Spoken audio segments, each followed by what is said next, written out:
এৰা হে সেইটোও চিন্তা আছে। পিছে দীননাথ, তুমি যে কৈছিলা এই দহোটীয়াৰ কেশৱ ঠিকাদাৰে সুদত টকা ধাৰে দিয়ে। দিয়ে, কিন্তু সুদত টকা ধাৰ কৰি তুমি কি কৰিব খুজিছা জানাই নহয়। সুদ কাটি টকা দিওঁতে দিব, পিছত মাহে মাহে সেই সুদ নিবলৈ তাগিদা কৰিব। তুমি কিবা এটা এই শ্ৰান্ত হৈ পৰিবা, কিন্তু তোমাৰ ধাৰ নমৰিব। জানো সৰ্বশ্ৰান্ত হম, কিন্তু কি কৰিবা, সৌৰভটো যেতিয়াই তেতিয়াই আহিব পাৰে।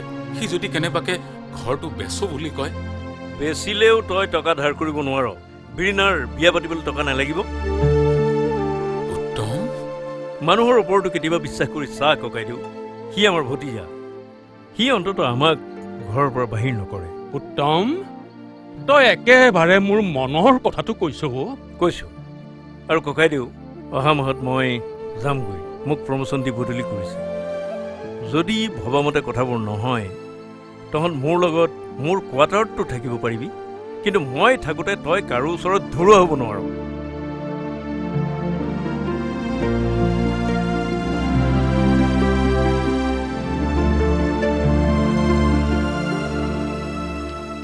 মই জানো চব তোমাৰ কাৰণেই সম্ভৱ হ'ল।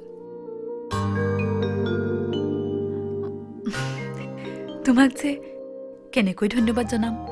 নাই সেইবোৰ কৈছা কি বীৰিণা? মই সৌৰভ দাৰ মৰমৰ ধাৰ শোধ কৰাৰ এটা সুযোগ লৈছো মাত্ৰ। মোৰ কাম হৈ গ'ল।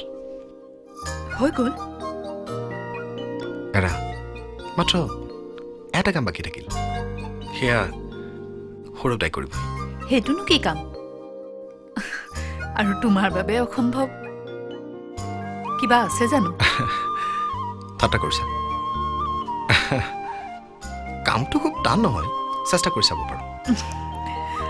কিন্তু আচৰিত কথাটো কি জানা, এই কামটো কৰিবলৈ মোৰ দেখোন কিবা লাজ লাজ লাগিছে। লাজ? কেনেবাকৈ কিবা প্ৰেম চেমৰ কথা নেকি? প্ৰেম? ক'ব নোৱাৰো। কেতিয়াবা কাৰোবাক ভাল লাগিছে, কিন্তু কিমানখিনি ভাল লাগিলে প্ৰেম হৈ যায় সেইটো মই নাজানো। তুমি জানা? মই কেনেকৈ জানিম? কিন্তু কিমানখিনি ভাল লাগিলে কাৰোবাৰ লগত প্ৰেম হৈ যায় তাক হয়তো আজি হয়তো মই জানো। জানা? তেন্তে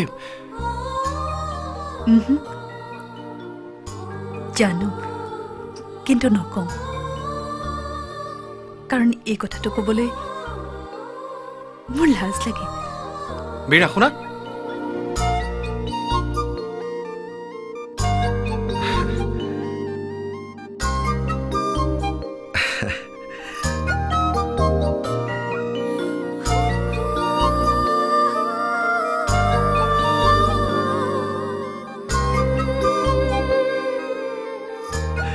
ক'ব নোৱাৰো। কেতিয়াবা কাৰোবাক ভাল লাগিছে, কিন্তু কিমানখিনি ভাল লাগিলে প্ৰেম হৈ যায় সেইটো মই নাজানো। তুমি জানা? মই কেনেকৈ জানিম?